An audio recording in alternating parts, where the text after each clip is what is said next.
야, 수업 시작했어. 경고. 본 수업 자료는 저작권법 제25조 2항에 따라 학교 수업을 목적으로 이용되었으므로 본 수업 자료를 외부에 공개, 게시하는 것을 금지하며 이를 위반하는 경우 저작권 침해로서 관리법에 따라 처벌될 수 있습니다.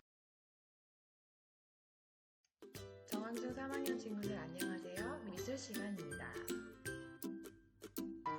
오늘은 4월 29일 창의적 발상 수업에서 확인학습 문제에서 풀어봤던 내용을 피드백 해드리려고 합니다.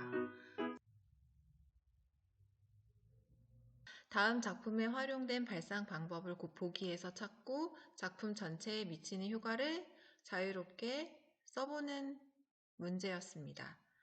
보기에 결합, 확대, 축소, 단순화, 은유, 상징, 생략, 변형 이렇게 제시되어 있죠. 이 제시된 보기 중에서 활용된 발상 방법을 찾아서 쓰시고 그게 어떤 작품에 어떤 영향을 미치는지 적으시면 되는 거였습니다. 여러분이 쓴 답을 한번 볼게요. 먼저 변형이라고 쓴 친구들이 많았어요. 변형, 발상 방법은 변형이다. 근데 어떤 이유에서 변형이라고 생각했는지를 적어주지 않아서 좀 아쉬웠습니다. 변형이라고 답한 친구들이 꽤 많죠? 이러다가 이제 결합이 나타납니다. 결합파. 변형파와 결합파. 누가 과연 정답일 것인가? 그래서 결합. 여기서도 보시면 결합이라고 단답형으로만 적었지 왜 결합이라고 생각하는지 이유를 적어주지 않아서 좀 아쉽네요. 결합이라고 답한 친구들이 꽤 많아요. 네, 이렇게 결합이 많네요. 보니까 변형보다 결합으로 쓴 친구들이 더 많은 것 같아요. 우산과 수도꼭지를 합하여 작은 바다 같은 느낌을 표현했다. 우산과 수도꼭지를 결합하여 표현했다. 수도꼭지와 우산의 결합이다. 수도꼭지와 우산의 결합이다. 이렇게 결합에 대한 이유까지는 쓰셨네요. 네, 잘하셨어요. 그러다가 이제 자기의 의견을 쓴 친구들이 좀 나오더라고요. 김태민이라는 학생의 답을 보면 결합이다. 물이라는 공통점을 가지고 배, 우산, 수도꼭지를 결합하였다. 굉장히 신선한 접근인 것 같아요. 해석인 것 같아요. 배도 그렇고 우산도 그렇고 수도꼭지도 그렇고 다 물이라는 공통점을 가진 그런 사물들이죠. 이로 인해서 배, 우산, 수도꼭지의 공통점이 물이 강조된다. 네, 좋은 의견이었어요. 그리고 노예린 학생이 쓴 답을 보면 변형이다. 결합파가 쭉 나오다가 또 변형이라고 주장하는 친구가 나오네요. 우산은 비를 막아주지만 그림의 우산은 변형되어 물이 흐르고 있다. 호기심이 생길 것 같은 그림이다. 그러니까 우산이 원래의 용도는 비를 막아주는 용도인데 이 작품에서는 물을 받아주는 그리고 물이 흐르고 있는 이런 어떤 용도가 바뀌었기 때문에 변형이라고 생각한 것 같아요. 네. 어쨌든 자신의 의견을 설득력 있게 적으셨어요. 그리고 결합이라는 의견이 쭉 많고 한주환 학생의 답을 보면 결합으로 우산과 수도꼭지를 합쳤다. 보는 이에 있어서 재미를 줄 수 있다. 네. 그리고 이제 새로운 게 또 나와요. 은유라고 선택한 친구들이 좀 있었어요. 은유이다. 우산을 다르게 사용했다.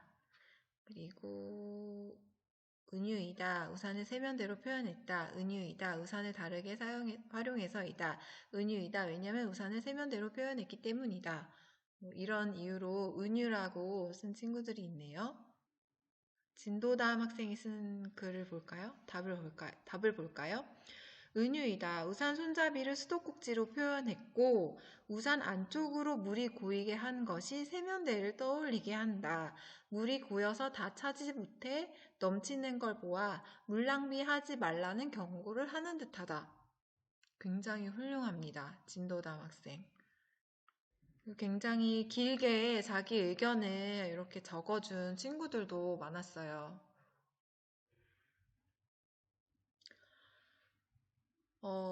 여기서 정답을 꼽자면, 네. 전윤지 학생의 답을 선택하고 싶네요. 은유와 결합. 우산을 수도꼭지로 표현하고 우산과 수도꼭지를 결합하여 표현했다. 보는 사람들이 이 작품을 보고 파란 바다에 작은 배가 위에 떠 있는 것처럼 표현을 했다. 네, 잘하셨어요. 그리고 한 명을 더 선택하자면 최혁준. 네, 은유와 결합이다. 우산의 움푹 파인 부분과 수도꼭지를 닮은 우산의 손잡이를 이용해 두 개를 결합했기 때문이다.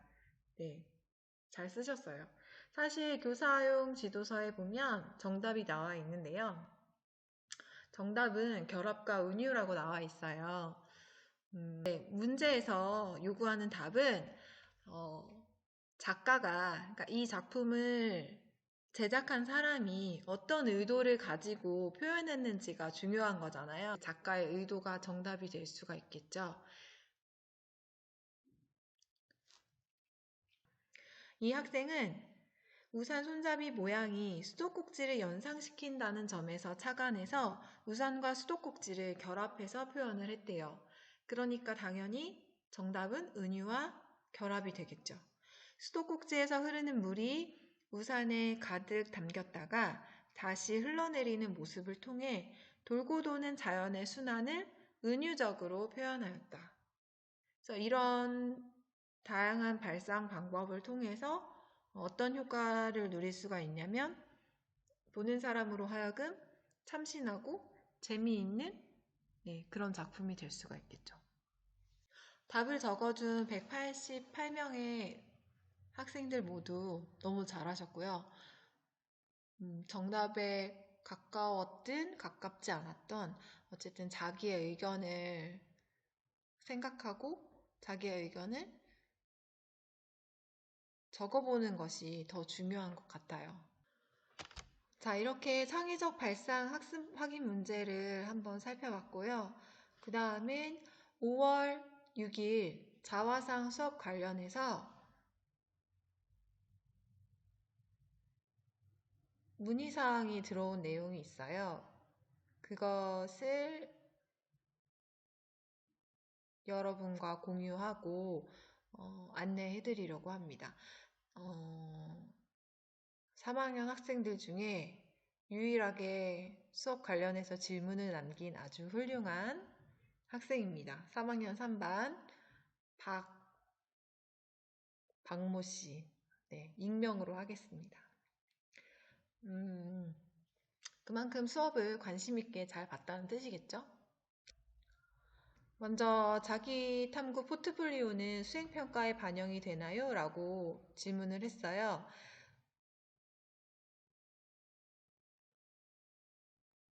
자화상을 제작하기 전에 이제 자기에 대한 탐구의 과정을 포트폴리오로 만들어 와라, 모아서 이제 등교하는 날 가져오라고 선생님이 안내를 했었는데, 집에서 제작한 자기 탐구 포트폴리오는 수행평가에 반영이 되지는 않습니다. 네, 답은 아니요예요. 하지만 우리가 등교하면 자화상을 그려보는 수행평가를 할 거기 때문에 온라인으로 집에서 이제 좀 준비를 해오시면 좋겠죠? 두 번째 질문은 자기 탐구 포트폴리오는 수행평가가 끝난 후에도 수업 시간에 활용하나요? 라고 질문을 올렸어요. 네, 맞습니다. 자기 탐구 포트폴리오 뿐만이 아니라 앞으로 수업 시간에 하는 모든 수행평가에는 여러 가지 이제 활동지를 같이 할 거예요. 그러니까 수행평가의 결과물 뿐만이 아니라 그 수행평가를 하기 위해서 하는 사전 활동들 있죠. 뭐 그게 학습지가 될 수도 있고, 뭐 아이디어 스케치가 될 수도 있고, 아니면 뭐 발상을 위한 뭐 그런 뭐라 그래야 되지?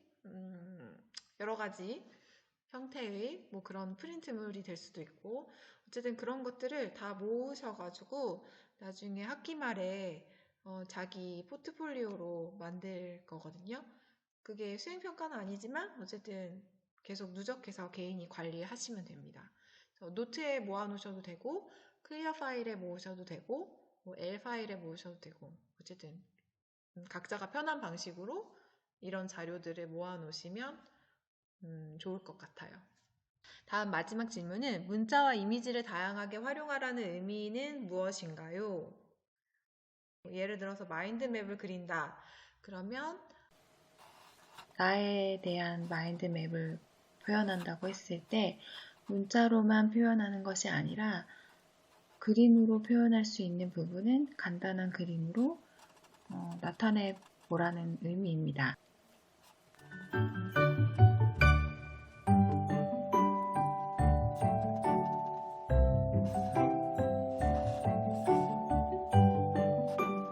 내가 좋아하는 것, 싫어하는 것, 나의 꿈, 나의 성격, 뭐 이런 것들을 문자로도 표현해보고 그림으로 나타내